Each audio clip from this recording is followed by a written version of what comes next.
Esta noche vamos a traer a la consideración de ustedes un momento especial de la vida de República Dominicana, que a veces la vemos muy lejos, a veces lo vemos muy cerca. Lo hablamos, pero no entendemos. ¿Qué pasó con los ajusticiadores del tirano? Después, precisamente, del ajusticiamiento de Trujillo, en esas horas posteriores y días posteriores, ¿qué pasó? Se decapitó el régimen con haber ajusticiado al tirano.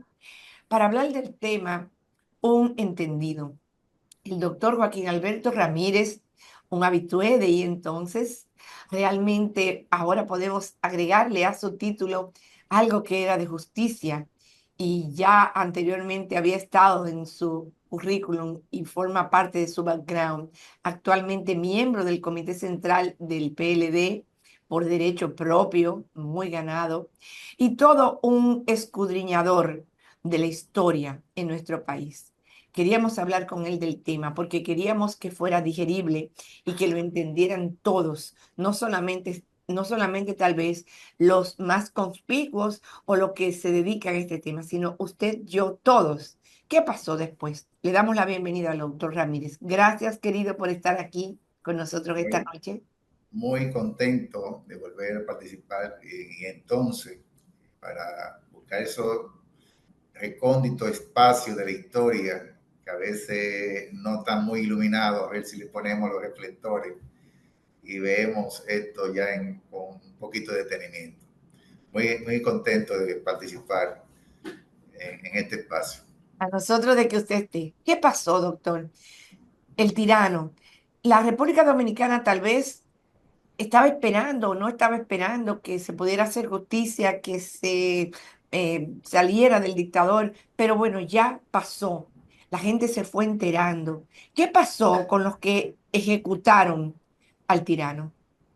Bien, como todos saben por historia, aquí hay una población joven bastante amplia, que la muerte de Trujillo ocurre en toda una trama el 31 de mayo del año 1961, y eso se había coordinado con la Central de Inteligencia de Estados Unidos, con la CIA. O sea, no fue un acto aislado de 4, 5, 6 personas dominicanas que habían decidido parar ya la tiranía, sino que la CIA fue buscando personas que tuvieran la cercanía de Trujillo, pero con una doble condición: cercano a Trujillo, pero que habían sido afectados por el mismo Trujillo.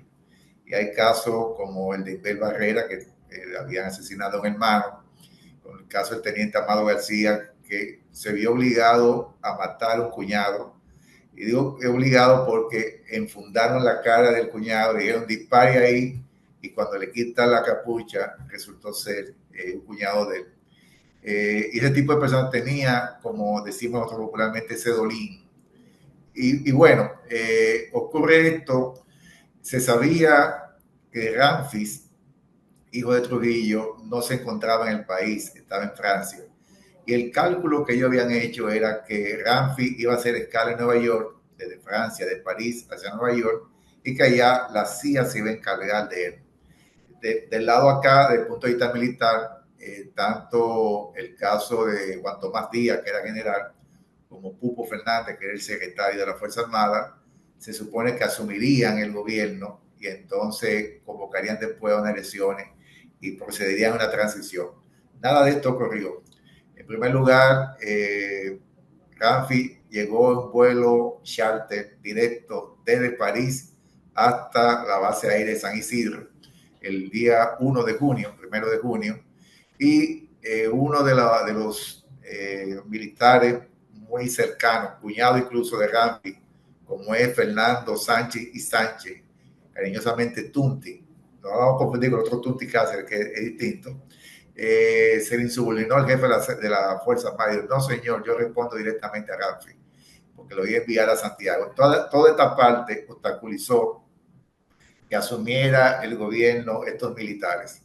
Y luego se establece una especie de mascarada, en el punto de vista que oficialmente Joaquín Balaguer era el presidente nominal de la República y esto había ocurrido a raíz del descubrimiento del involucramiento de Trujillo en el atentado contra Rómulo Betancourt y la tiranía decidió no estar directamente ninguno de Trujillo, ni él, ni Héctor Bienvenido, cariñosamente negro, que fungía como presidente. Entonces, pero el mando real estaba en manos de Ramfi Trujillo porque él era el jefe de Estado mayor conjunto de las tres ramas, o sea, la Fuerza Aérea, la Marina y del Ejército, resumido en la persona de él, hasta que hubo una presión internacional, tanto de Estados Unidos, que había enviado varios emisarios. En primer lugar, había enviado a un cónsul, a John Calvin, después mandado a un embajador llamado John Heumann Maggi. Incluso había enviado a John Banton Martin, que después iba a ser embajador en los tiempos del gobierno de Bosch, tratando de buscarle una alternativa porque había una presión nacional, entre ellos de la Unión Cívica Nacional, de que dos hermanos de Trujillo, José Arizmendi, cariñosamente Petán, como Héctor Bienvenido, se fueran, salieran del país conjuntamente con Ramfi.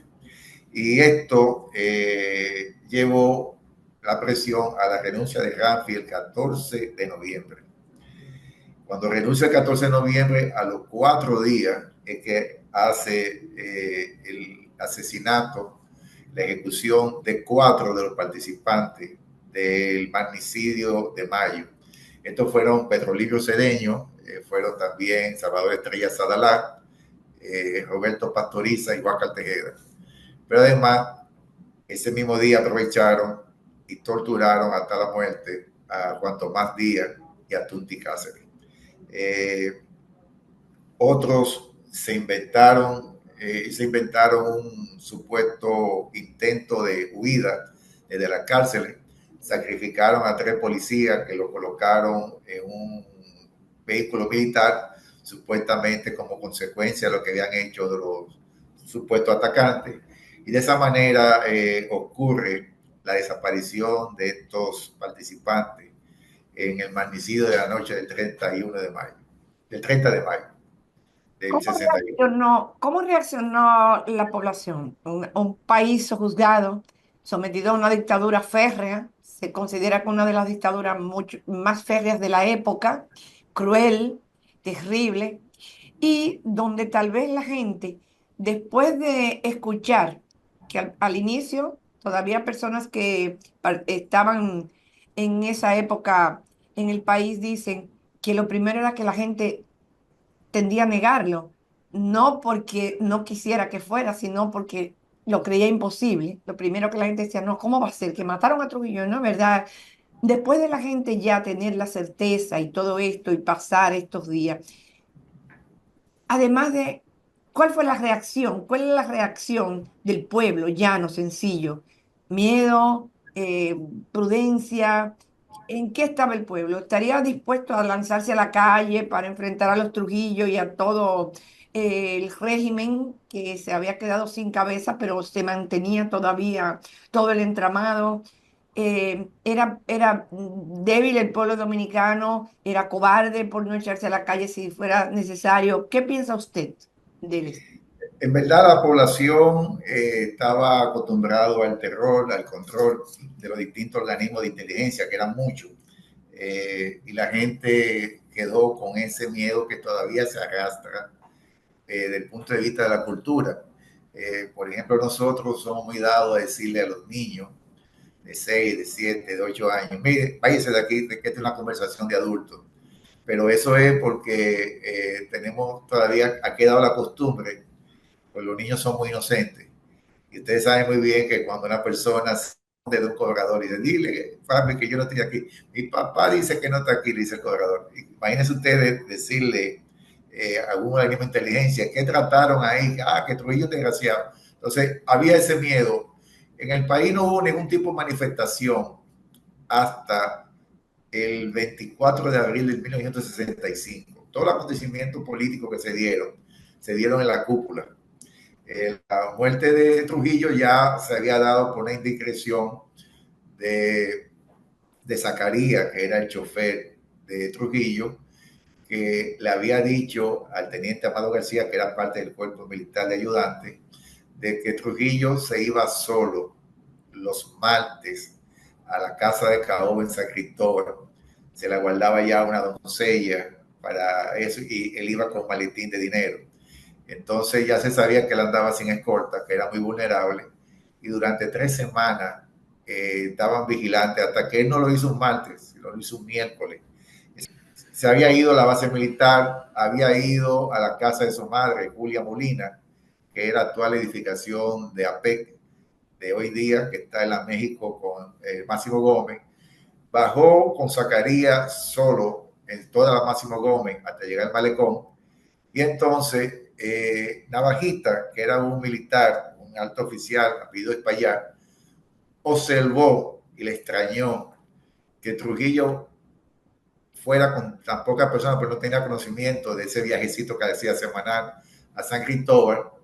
Y cuando escucha el rumor del magnicidio, entonces él se conduce hasta llegar a la actual autopista 30 de mayo y ahí se encontró con Zacarías, que lo dieron por muerto. Zacarías recibió un balazo en la cabeza y los que conspiraron pensaron, bueno, ahí quedó muerto tanto Trujillo como el chofer, pero él recordó que había herido a uno de ellos que fue el teniente Amado García, y rastreando que habían pocas clínicas en el país, resulta ser que ellos fueron atendidos en la Clínica Internacional, que ya no existe, que es un lugar ahora comercial, que Perdóneme que le está... interrumpa, el doctor, el Sí, maestro José Joaquín Puello fue testigo de excepción, él era practicante y dice que el doctor Marcelino Vélez Santana, entre otros, le dijeron practicante, empiece a atender a este paciente, no tenía idea de quién era y eso formará parte de otro programa donde le bueno, el investigó. Robert Rick Cabral fue que lo atendió y por el mismo terror y miedo se suicidó. Así mismo es. Sí, entonces ya habían dado con ellos, ahí estaba Estrella Sadalá como el teniente Amado García, y ya por ahí comenzaron ellos, base a sus métodos coercitivos, a descifrar los demás participantes en esa conspiración. Doctor, vamos a una pausa cuando regresemos. ¿Qué provoca como conducta en un ser humano del nivel de un dictador sangriento, sanguinario, con mucha sagacidad para manejarse, tomar estas licencias, digamos hasta infantiles, de en un momento determinado irse con poca o ninguna escolta, cuando Trujillo por personalidad no era un individuo que le preocupara el que su entorno supiera hacia dónde él iba o que, o sea, algo alegre, políticamente hablando, una conducta alegre, un poco distendida o muy distendida, que le podría costar, como en este caso le costó la vida, después de la pausa. Como médico profesional de la conducta, ¿qué usted piensa? ¿Qué le pasa? Porque no solamente a él, en la historia hemos visto otros también que le ha pasado de manera similar. Vamos a la pausa, regresamos.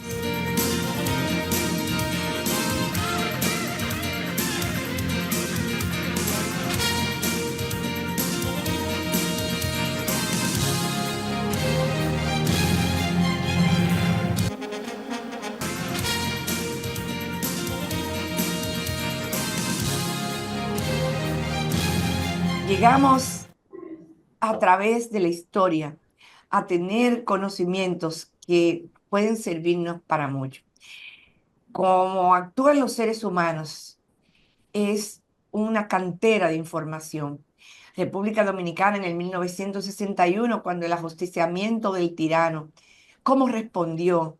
¿Estaba el pueblo dominicano maduro para salir, por ejemplo, a defender esa libertad ansiada por todos que se hablaba?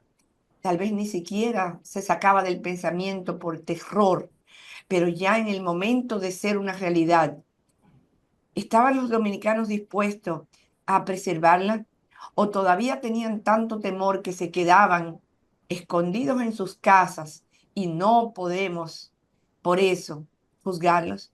El doctor Joaquín Alberto Ramírez habla esta noche y entonces de la crueldad, la manera como el régimen, a pesar de ya no tener al tirano al frente, respondió contra los ajusticiadores del régimen. Doctor, antes de ir a la pausa, le preguntábamos, ¿qué puede pasar en un ser humano del nivel de un dictador cruel como lo fue nuestro lamentable, que tenemos que recordar, dictador Trujillo, para irse solo con su chofer o tal vez solo con una sola persona a transitar de Santo Domingo a San Cristóbal, que en ese tiempo me imagino que era mucho más el tiempo para llegar en el trayecto porque la carretera no tenía la misma calidad, etcétera. Tal vez ellos de una u otra manera consideran que tienen un designio que al final se tiene que cumplir. ¿Cómo usted, como profesional de la medicina, describiría este tipo de cosas? ¿Exceso de confianza, atrevimiento, arrogancia? ¿Qué usted cree? Que creerse el dominio absoluto del país. Todo respondía a Trujillo. Igualmente, en una época todo respondía a Lilis, y Lilis por igual se sentó de espalda y ahí recibió entonces el tiro de Jacobito, Lara y de Cáceres, que fueron los que ejecutaron a Lilis. Así en este caso de Trujillo, confiarle Zacarías al teniente Amado García ese día específico, ya crearon toda la persecución, toda la conspiración, esperando ese martes, y se dio un miércoles, y aún así se activaron rápidamente, y con 2 vehículos pudieron ajusticiarlo, aunque hay que reconocer que Trujillo se paró con su 38, pero ya la herida era tan grave que cayó de bruces.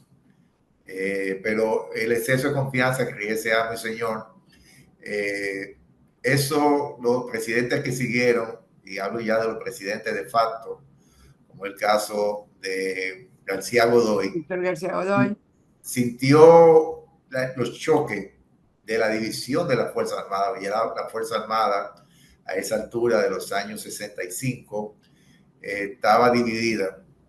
Un sector trujillista que respondía a Joaquín Balaguer con Neyni Balseis a la cabeza, un sector liderado por Wessing, que eran la gente de San Isidro, un sector que respondía a Juan Bosch, que había ejercido la presidencia, el llamado lo académico o el grupo Riquillo, y un sector oportunista que se movía para acá y para allá de Inbel Herrera. En una de esas contradicciones, y lo excusan los teleoyentes de y entonces, uno le dijo al presidente García Godoy, usted lo que es un mojón vestido de blanco. Wow. Entonces Balaguer, usando una técnica, un aprendizaje de Napoleón, siempre mantuvo 2 fuerzas gravitando que se controlaran una contra otra. Napoleón tenía a Tolerón y tenía a Fouché, pues Balaguer tenía a Neyni Balsega de un lado y a Pérez Pérez A del Pérez otro, Pérez del otro. para que se controlaran uno contra el otro. Y eso, incluso hubo un momento determinado que hubo una renuncia de todos los jefes de Estado Mayor a Balaguer en los años 1970.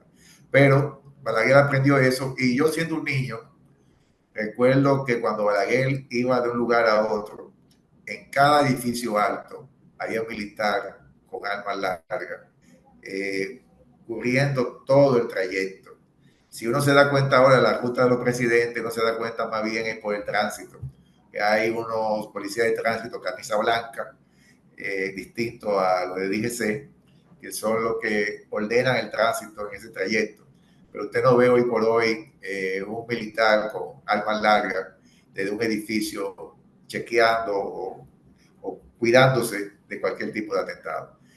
O sea que Balaguer se cuidó en todo momento de que no le ocurriera una conspiración de los militares, pero en el caso de Trujillo como Lili, se creyeron amos y señores absolutos del país que nadie iba a intentar hacerle nada. Después de ellos, ¿Aprendieron los presidentes dominicanos? Hemos tenido presidentes diversos. Joaquín Balaguer, por ejemplo, que formó parte de esto y durante muchas décadas siguió en las directrices del poder en República Dominicana, qué tanto tomó medidas para evitar que le pudiese suceder lo mismo. El profesor Bosch, por ejemplo, una forma muy diferente, muy abierto, muy democrático, y los que los sucedieron hasta el día de hoy. Ya no existe el fantasma en República Dominicana de que pueda ser ajusticiado o sea, que se produzca un magnicidio de nuevo en República Dominicana, desde el punto de vista de ellos. Bien, en el Consejo de Estado, que fue lo que continuó a la dictadura de Trujillo, hubo un momento que había un Balaguer nominal, el mismo Kennedy intervino y obligó a la formación de un Consejo de Estado, que en principio era presidido por el mismo Balaguer. Lo que pasa es que Balaguer se dio un autogolpe y entonces estaba aupando a mi profesor. Doctor Este, Huberto Bogar. sí, iba a encabezar ese Consejo de Estado, pero no contaron con una acción que yo creo que a partir de ahí se le dio la catadura al teniente coronel Fernández Domínguez. Fue el teniente coronel Fernández Domínguez que, teniendo menos rango que Wessing era coronel y era mayor, lo convida y dice, vamos a visitar al secretario de la Fuerza Armada, que era Rodríguez Echevarría, a apresar al secretario de la Fuerza Armada. Y Wessing, con el alma temblando frente a Rodríguez Echevarría, Rodríguez Echevarría con el tiempo dijo que él, bueno, tenía el miedo del disparo, pero más a la mirada que tenía el teniente Wow, coronel Fernández Domínguez. Entonces, wow. pudo recuperar 3 de Consejo de Estado y llevarlo a Palacio. Y de esa manera que se elige a Bonelli como jefe de Consejo de Estado. Y le aplaudieron formalmente, pero vieron que era una persona difícil de manejar. Lo premiaron, entre comillas, mandándolo como agregado militar en la Embajada de España. Todo militar que lo pone agregado militar, sencillamente Lo un están exilio, mandando al exilio. sí, disfrazado. Y después, por si acaso, lo mandaron para Chile. Y a pesar de la distancia, porque Santiago de Chile está a la misma distancia prácticamente que Madrid, en El términos de acceso era más difícil. pudo articularse con vos para auspiciar la revolución de 65. Pero todo esto, el mismo Bosch y el Consejo de Estado no cambiaron un solo jefe de Estado Mayor. Bosch gobernó con lo que había dejado el Consejo de Estado, el Consejo de Estado había dejado lo anterior. La única diferencia había sido Ramfi, que cuando se va y no se va con las manos limpias, le abrieron la zarca del Banreserva de la Isabel la Católica, se llevó todo objeto de valor, todos los dólares que había, se llevó piezas de arte, cuadros, se llevó caballo que se usaban en polo, todo eso se lo pudo llevar.